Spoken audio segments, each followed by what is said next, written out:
आदर व सम्मान के योग्य सम्मुख उपस्थित हुए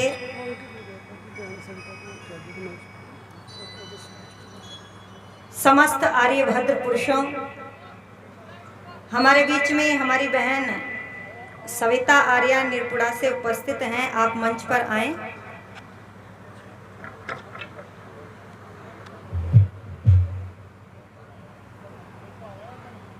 काफी अंतराल के बाद आप लोगों का दर्शन करने का अवसर मुझे मिल रहा है और बहुत सारे चेहरे जाने पहचाने उपस्थित हैं, पर अधिक दिन हो गए हैं इसलिए नाम थोड़े से इधर उधर हो गए, मैं भूल गई हूँ नाम। बाबूजी बैठे हैं, बड़े ही श्रद्धालु हैं और आपके परिवार में बहुत कार्यक्रम वैदिक प्रचार प्रसार हमने किया और 30 तारीख को भी आपने एक कार्यक्रम रखा है। आप एक बार नाम बता दो, दहा से आए हैं। क्या नाम है दहा से जो बाबू बैठे हैं? श्रद्धेय श्री यशवीर जी, हमारे बाबूजी, हृदय की गहराइयों से हम आपका सम्मान करते हैं। हमारे भाई जो बहुत निष्ठा के साथ में यज्ञ अभी आपके मध्यस्थ करा रहे थे, अंकित आर्य जी, महर्षि स्वामी दयानंद जी के सपने को, वैदिक प्रचार प्रसार के सपने को बड़ी निष्ठा के साथ में, कर्मठता के साथ में आगे बढ़ाने का कार्य करते हैं भाई अंकित जी आर्य। उपस्थित समस्त आर्यभद्र पुरुषों, क्योंकि नाम अभी ध्यान नहीं है, पर सभी का हृदय की गहराइयों से सम्मान करती हूँ। ढोलक पर साथ दे रहे हैं बहुत ही कुशल वादक श्री सुरेंद्र जी। हमारी बहन मंच पर उपस्थित है सविता जी। इस सभा की शोभा को बढ़ा रहे काशाय वस्त्रों में सुशोभित श्रद्धेय स्वामी जी महाराज, श्रद्धेय श्री कृपाराम जी का समस्त याजिक और दानी परिवार, उपस्थित हुई मेरी ममतामयी भक्ति शक्ति स्वरूपा वंदनीय मातृ शक्ति, नौजवान मेरे भाई और राष्ट्र के मुस्कान छोटे छोटे प्यारे प्यारे बच्चों, सबसे पहले परम पिता प्रभु की न्याय व्यवस्था को वंदन व अभिनंदन करते हुए आगे बढ़े। शरीर रूप से हमारे मध्य में नहीं है हमारे दादाजी श्रद्धेय श्री भंवर सिंह जी, पर उन्होंने जो कार्य किए हैं, राष्ट्र हित, समाज हित, गांव के हित, धार्मिक सामाजिक नैतिक जो कार्य उनके रहे, वो कार्य आज बोलो उनके दिखाई दे रहे हैं। कैसे? आपने देखा होगा जब ऋषि दयानंद जी को पढ़ते हैं तो ऋषि लिखते हैं कि बालक या बच्चे वही कार्य करते हैं जो वो बड़ों को बोलो करते हुए देखते हैं। बड़े अगर पास में बच्चों के गालियां देते हैं तो बोलो बच्चों को किसी भी यूनिवर्सिटी में जाकर के गालियां सीखने की आवश्यकता नहीं होती, बच्चे भी देते हैं। घर के लोग संध्या हवन करते हैं तो बच्चे भी हवन करते हैं, गायत्री मंत्र बोलते हैं। जब खेलते हैं तो कहते हैं बच्चे आपस में चलो हम हवन करके खेलेंगे। उनकी पुण्यतिथि पर, दादाजी की पुण्यतिथि पर इस परिवार ने बहुत ही उत्तम कर्म, जिसको सबसे उच्च श्रेणी में रखा गया है, यज्ञ का अनुष्ठान किया। तो पता चलता है कि दादाजी के कार्य उत्तम रहे, तभी उनकी संतान उनसे सीख करके बोलो आज यज्ञ जैसे उत्तम कार्यों को बढ़ावा दे रही है। और जब आचार्य चाणक्य से पूछा, फिर भजन सुनाते हैं, अभी थोड़ी सी चर्चा करते हुए चलूं, कि लोग बड़े दुखी है। बहनें ध्यान से सुनेगी, अपनी बातें मत करो बहनों। ये आज हमारी बातें सुनने का दिन है, हमारी बातें सुनो, फिर जब मेरा समय समाप्त हो जाएगा फिर आपको मौका मिलेगा, ठीक है? अब सुनो, मैं निवेदन कर दूं। आचार्य चाणक्य एक बात कहते हैं, लोगों ने पूछा कि सब बड़े भ्रमित हैं, दुखी हैं, व्यथित हैं, बहुत पैसा भी खर्च करते हैं।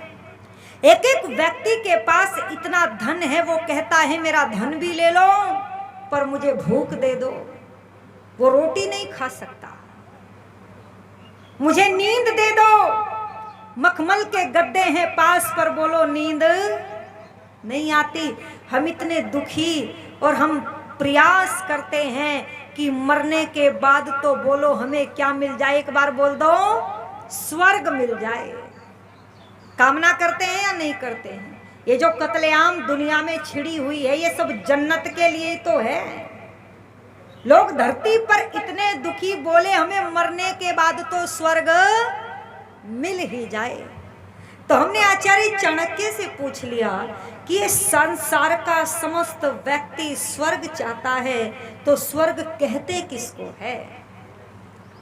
तो ऋषियों ने कहा जहां समस्त सुख और सुख विशेष की समस्त सामग्री उपलब्ध हो वहां पर स्वर्ग होता है।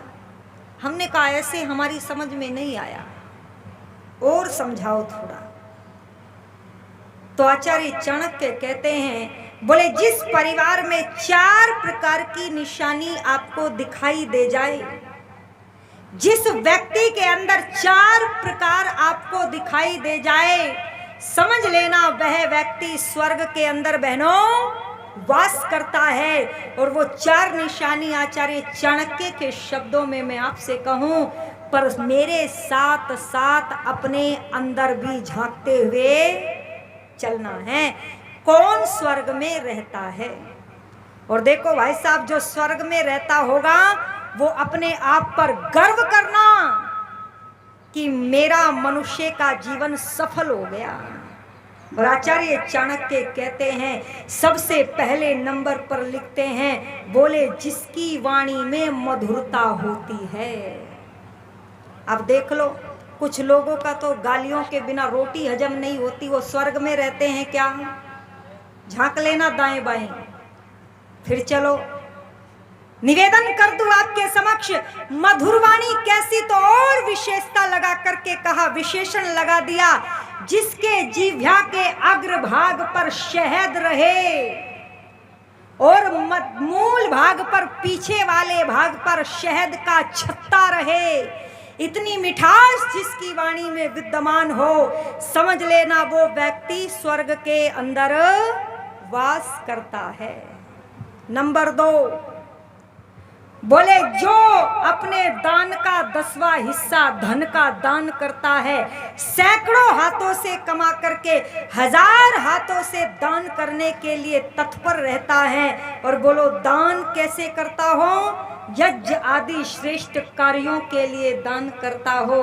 बोले ऐसे व्यक्ति काहे में वास करते हैं? बोलो एक बार बहनों, स्वर्ग में। और कई लोग ऐसे होते हैं, किस प्रकार से, एक लाला जी ने मुनीम से कहा, पता करो हमारे पास कितना धन है। और मुनीम ने जवाब दिया, बोले लाला जी इतना धन है कि 7 पीढ़ियां बिना कमाए बैठ कर के भी खाए तो बोले समाप्त तो होने वाला नहीं। अब लाला जी फूट फूट के रो पड़े। मुनीम ने कहा, महाराज आपको खुशी नहीं हुई? आपकी 7 पीढ़ियां सुरक्षित हैं। तो लाला जी ने कहा, मैं सोच रहा हूं मेरी 8वीं पीढ़ी का क्या होगा, उसका गुजारा कैसे चलेगा। अगर ऐसी धारणा लिए बैठे हैं तो बोले स्वर्ग में वास नहीं। फिर तीसरे नंबर पर लिखा, जिस घर में अतिथियों का सत्कार नहीं होता, आवागमन नहीं रहता, सन्यासी नहीं आते, बोले उस जहां पर इन देवताओं की पूजा होती है वहां पर भी स्वर्ग में वास होता है। और अंतिम में लिख दिया, जहां पर वेदों के विद्वानों को बुला करके उन्हें दक्षिणा आदि सम्मान पूर्वक देकर के विदा किया जाता हो, उनसे वेदों के उपदेश सुने जाते हो, बोले वहां के लोग भी काहे में वास करते हैं? बोलो स्वर्ग में वास करते हैं। अब देख लो कौन कौन स्वर्ग में बैठा है। और किसी देहाती कवि ने तो बड़ा सुंदर लिखा, बोले अन्न पुराना घी नया, अन्न पुराना घी नया, घर कुलवंती नार। और बोल दो आए गए का आदर जहां, स्वर्ग निशानी 4। यही 4 चाणक्य जी ने लिखी। फिर कह दिया हमने, फिर नरक की निशानी वो भी बताई है 6। जल्दी जल्दी में करते हुए चलूं, फिर भजन सुनाती हूं। बोले नरक की निशानी भी है 6। कटु बोलने वाला, कड़वा बोलने वाला, बिना गालियों के बात न करने वाला नरक में रहता है। जिसका धन अच्छे कार्यों में नहीं लगता, शराब के अड्डों पर जाता है, जुए में जाता है, चोर उठा लेते हैं, या वकीलों के पास, डॉक्टर के पास जाता है, वो भी नरक में वास करता है। और जो दुष्टों की संगति करता है नरक का वासी है। जो दुष्टों की नौकरी करता है नरक का वासी है। और निवेदन कर दूं, जिसके घर में विद्वानों का सम्मान नहीं होता, बोले वो भी नरक का वासी है। इसीलिए लिखा है कवि ने बहुत सुंदर कुछ पंक्तियां, और क्या कह दिया, भजन के माध्यम से आप सुनेंगे।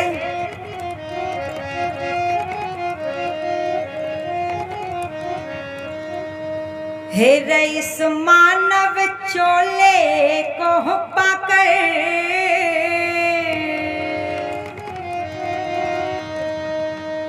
इस मानव चोले को पाकर, क्यों व्यर्था इसे गंवावे।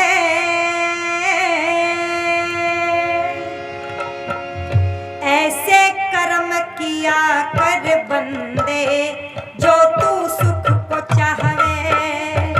इस मानव चोले को पाकर, इस मानव चोले को पाकर, व्यर्था जन्म गंवावे। ऐसे कर्म किया कर बंदे, जो तू सुख को चाहवे।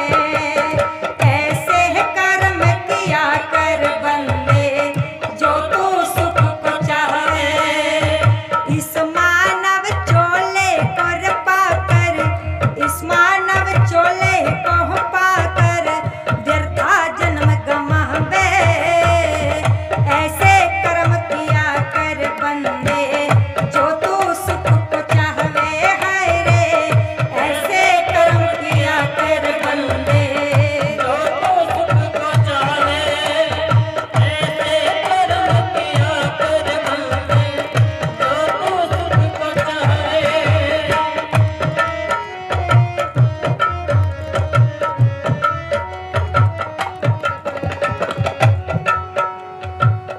9 महीने तक गर्भ बीच में माँ ने तुझे झुलाया। 9 महीने तक गर्भ बीच में माँ ने तुझे झुलाया।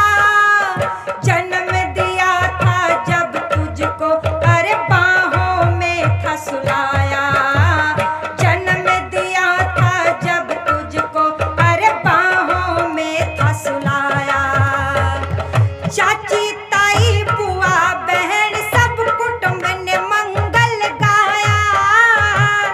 चाची ताई बुआ बहन सब कुटुंब ने मंगल गाया। तेरी माता ने लोरी दे तुझको था दूध पिलाया हो। तेरी माँ ने लोरी दे तुझको था दूध पिलाया। सुखे मेरे तुझे सुलाकर, हो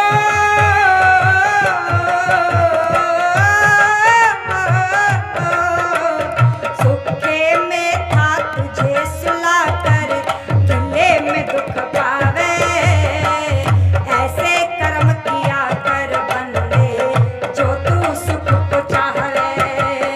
ऐसे कर्म किया कर बंदे, जो तू सुख को चाहवे। ऐसे कर्म किया कर बंदे, जो तू सुख को चाहे।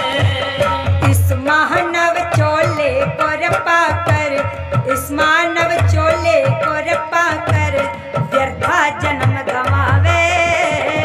ऐसे कर्म किया कर बंदे, जो तू सुख को चाहवे। हाय हाय, ऐसे कर्म किया कर बंदे, जो तू सुख को चाहवे।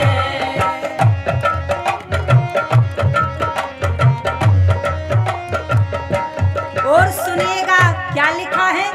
यह है स्वर्ग के वासी हमारे बाबूजी श्रद्धेय श्री यशवीर जी आर्य अपनी पवित्र कमाई से 100 रुपए दे करके हमारा सम्मान कर रहे हैं, बेटी को आशीर्वाद दे रहे हैं।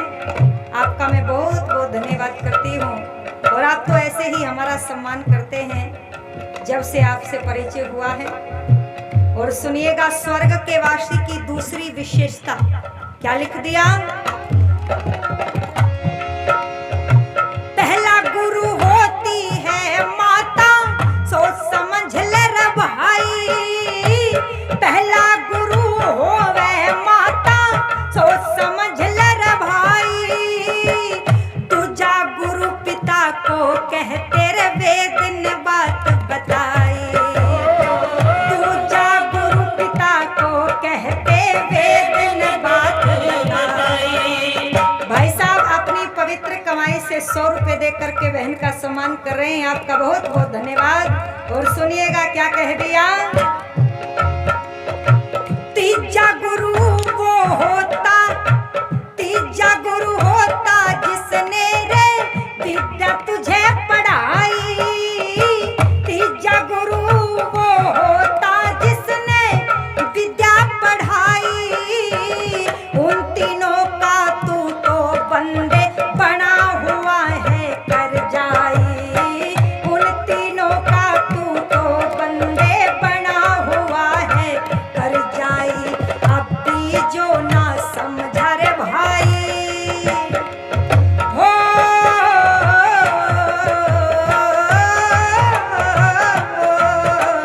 अब भी जो ना समझा रे भाई फिर पाछे पछतावे। ऐसे कर्म किया कर बंदे जो तू सुख को चाहवे। ऐसे कर्म किया कर बंदे जो तू सुख को चाहवे।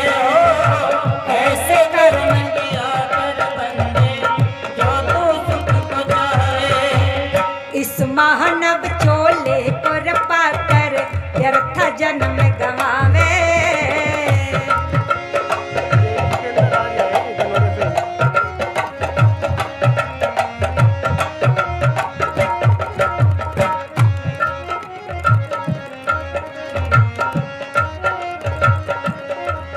अपनी सामर्थ्य और योग्यता के अनुसार अपने धन का हिस्सा यहाँ पर देखने को मिल रहा है। लोग श्रद्धा के साथ में अर्पित कर रहे हैं। ये सब स्वर्ग में वास करते हैं। ये मत सोचना कि मरने के बाद स्वर्ग मिलता है। 4 विशेषताएं बताई वो स्वर्गवासी और 6 विशेषताएं बताई वो नरकवासी। भाई साहब श्री जितेंद्र जी धनोरा से हैं। वो अपनी पवित्र कमाई से 500 रुपए दे करके बहन का सम्मान कर रहे हैं। आपका धन्यवाद। और हमारे युवा भाई, नाम तो मुझे नहीं पता, वो भी अपनी पवित्र कमाई से 500 रुपए दे करके सम्मान करके गए हैं। मैं नौजवान भाई का सम्मान करती हूँ और परमात्मा से प्रार्थना करती हूँ इसका भविष्य उज्जवल बने। और सुनिएगा क्या क्या लिखा है कवि ने।